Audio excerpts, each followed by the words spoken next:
जिन सुभाष चंद्र बोस को पिछली सरकारों ने भुला दिया, जिन मां भारती के सच्चे सिपाही के नाम को आजादी के 75 सालों तक गुमनाम बना दिया, आज आजादी के ऐसे वीर दीवाने नेताजी सुभाष चंद्र बोस को इंडिया गेट पर सम्मान के साथ जगह दे दी गई है। ये सत्य है कि समय चक्र घूमता है और इसी समय चक्र में घूमकर आज वो दिन भी आ गया जिसे पूरी दुनिया गुमनाम बाबा के नाम से जानती थी। अब उसके इतिहास को दुनिया पढ़ेगी, देखेगी कि इस गुमनाम बाबा की सोच कितनी विस्तृत थी, आजादी के समय उनका प्रभाव कितना बड़ा था। सुभाष चंद्र बोस महात्मा गांधी के अहिंसा के विचारों से सहमत नहीं थे। दरअसल गांधी जी उदार दल का नेतृत्व करते थे, जबकि बोस क्रांतिकारी दल के चहेते थे। दोनों के विचार भले ही पूरी तरह भिन्न थे, लेकिन सुभाष ये भी जानते थे कि गांधी और उनका उद्देश्य एक ही है, अंग्रेजों की गुलामी से देश को आजाद कराना। सुभाष पूर्ण स्वतंत्रता के हक में थे। 23 जनवरी 1897 को उड़ीसा के कटक शहर में एक बंगाली परिवार में नामी वकील जानकी दास बोस के घर एक ऐसा वीर योद्धा जन्मा था जिसे पूरी दुनिया ने नेताजी के नाम से जाना, जिसने अंग्रेजी सत्ता की ईंट से ईंट बजाने में कोई कसर नहीं छोड़ी। जानकीनाथ और प्रभावती की कुल 14 संतानें थीं, जिनमें 6 बेटियां और 8 बेटे थे। सुभाष चंद्र उनकी 9वीं संतान और 5वें बेटे थे। सुभाष को अपने सभी भाइयों में से सर्वाधिक लगाव शरद चंद्र से था।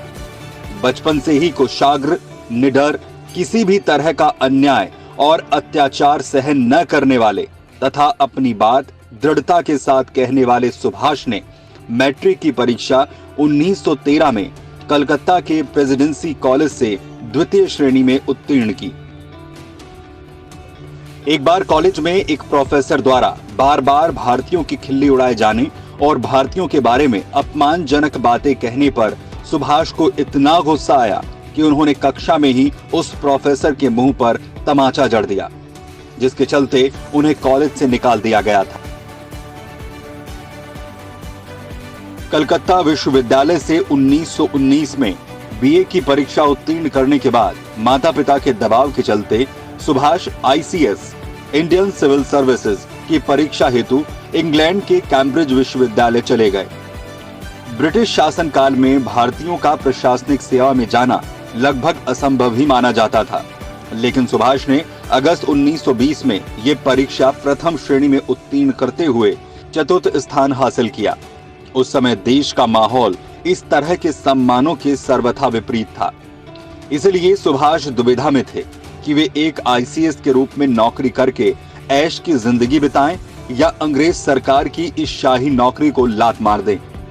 उन्होंने तब अपने पिता को पत्र भी लिखा, दुर्भाग्य से मैं आईसीएस की परीक्षा में उत्तीर्ण हो गया हूं, मगर मैं अफसर बनूंगा या नहीं ये कह नहीं सकता। आखिर देशभक्त सुभाष ने निश्चय कर लिया कि वो ब्रिटिश सरकार में नौकरी करने के बजाय देश की सेवा ही करेंगे, और उसी समय उन्होंने ब्रिटेन स्थित भारत सचिव secretary of state for India को त्याग पत्र भेजते हुए लिखा कि वो विदेशी सत्ता के अधीन कार्य नहीं कर सकते। नौकरी छोड़कर सुभाष भारत लौटे तो बंगाल में उस समय देशबंधु चितरंजन दास का बहुत प्रभाव था।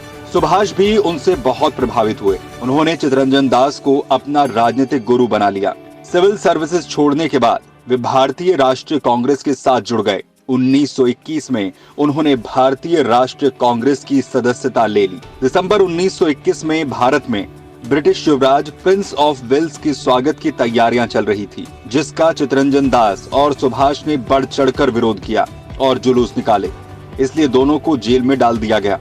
इस तरह सुभाष 1921 में पहली बार जेल गए। इसके बाद तो विभिन्न अवसरों पर ब्रिटिश सरकार की बखियां उधेड़ने के कारण सुभाष कई बार जेल गए। सुभाष महात्मा गांधी के अहिंसा के विचारों से सहमत नहीं थे। दरअसल गांधी जी उदार दल का नेतृत्व करते थे, जबकि सुभाष क्रांतिकारी दल के चहेते थे। दोनों के विचार भले ही पूरी तरह से भिन्न थे, किंतु सुभाष ये भी जानते थे कि गांधी और उनका उद्देश्य एक ही है, अंग्रेजों की गुलामी से देश को आजाद कराना। सुभाष पूर्ण स्वतंत्रता के हक में थे, इसलिए उन्होंने 1928 में कांग्रेस के कलकत्ता अधिवेशन में विशेष समिति में नेहरू रिपोर्ट द्वारा अनुमोदित प्रादेशिक शासन स्वायत्तता के प्रस्ताव का डटकर विरोध किया था। 1930 में सुभाष कलकत्ता नगर निगम के महापौर निर्वाचित हुए और फरवरी 1938 में कांग्रेस के हरिपुरा अधिवेशन में पहली बार कांग्रेस के अध्यक्ष चुने गए, जिसके बाद उन्होंने राष्ट्रीय योजना आयोग का गठन किया, जो गांधीवादी आर्थिक विचारों के अनुकूल नहीं था। आजाद हिंद फौज के साथ नेताजी सुभाष 4 जुलाई 1944 को बर्मा पहुंचे, जहां उन्होंने भारत को विदेशी दासता से मुक्ति दिलाने के लिए तुम मुझे खून दो, मैं तुम्हें आजादी दूंगा नारे के साथ समस्त भारतवासियों का आह्वान किया। उनकी आजाद हिंद सेना में हर जाति, हर संप्रदाय के सैनिक थे और उनके क्रांतिकारी विचारों से देशवासी इतने प्रभावित हुए कि देखते ही देखते उनके साथ एक बहुत बड़ा काफिला खड़ा हो गया। महात्मा गांधी के प्रबल विरोध के बावजूद जनवरी 1939 में सुभाष पुनः एक गांधीवादी प्रतिद्वंदी को हराकर कांग्रेस के अध्यक्ष बने, किंतु गांधी ने इसे सीधे तौर पर अपनी हार के रूप में प्रचारित करते हुए सुभाष के अध्यक्ष चुने जाने पर स्पष्ट रूप से कहा कि सुभाष की जीत मेरी हार है। उसके बाद महसूस किया जाने लगा था कि गांधी के प्रबल विरोध के चलते सुभाष पद छोड़ देंगे और अंततः गांधी के लगातार विरोध को देखते हुए उन्होंने कांग्रेस छोड़ दी। गांधी और सुभाष के विचारों में मतभेद इतना बढ़ चुका था कि अप्रैल 1939 में सुभाष ने अध्यक्ष पद से इस्तीफा देकर 5 मई 1939 को फॉरवर्ड ब्लॉक नामक नया दल बना लिया। उस समय तक सुभाष की गतिविधियां और अंग्रेज सरकार पर अनेक प्रहार इतने बढ़ चुके थे कि अंग्रेज सरकार ने उन्हें भारत रक्षा कानून के तहत गिरफ्तार कर लिया। जेल में सुभाष ने आमरण अनशन शुरू कर दिया, जिससे उनकी सेहत बहुत बिगड़ गई, तो अंग्रेज सरकार ने उन्हें जेल से रिहा कर उनके घर में ही नजरबंद कर दिया। लेकिन जनवरी 1941 में सुभाष अंग्रेजों की आंखों में धूल झोंककर वहां से भाग निकलने में सफल हो गए। वहां से निकलकर वो काबुल और पेशावर होते हुए जर्मनी की ओर कूच कर गए। उस समय द्वितीय विश्व युद्ध चल रहा था और जापानी अंग्रेजों पर भारी पड़ रहे थे, अतः सुभाष ने जापानियों की मदद से अपनी लड़ाई लड़ने का निश्चय किया। दरअसल उनका मानना था कि अंग्रेजों के दुश्मनों से मिलकर आजादी हासिल की जा सकती है। 10 अक्टूबर 1942 को उन्होंने बर्लिन में आजाद हिंद सेना की स्थापना की और 21 अक्टूबर 1943 को आजाद हिंद सेना का विधिवत गठन हुआ। आजाद हिंद फौज के सर्वोच्च नेता की हैसियत से उन्होंने स्वतंत्र भारत की अस्थायी सरकार बनाई। इसे जर्मनी, जापान, फिलीपींस, कोरिया, चीन, इटली, मानचुको और आयरलैंड ने मान्यता भी दी और जापान ने अंडमान निकोबार द्वीप इस अस्थायी सरकार को दे दिए। इसके बाद सुभाष ने उन द्वीपों का नया नामकरण किया। 1944 में आजाद हिंद फौज ने अंग्रेजों पर पुनः आक्रमण किया और कुछ भारतीय प्रदेशों को अंग्रेजों से मुक्त भी करा लिया था। उनकी सेना के प्रतीक चिन्ह पर एक झंडे पर दहाड़ते हुए बाघ का चित्र था।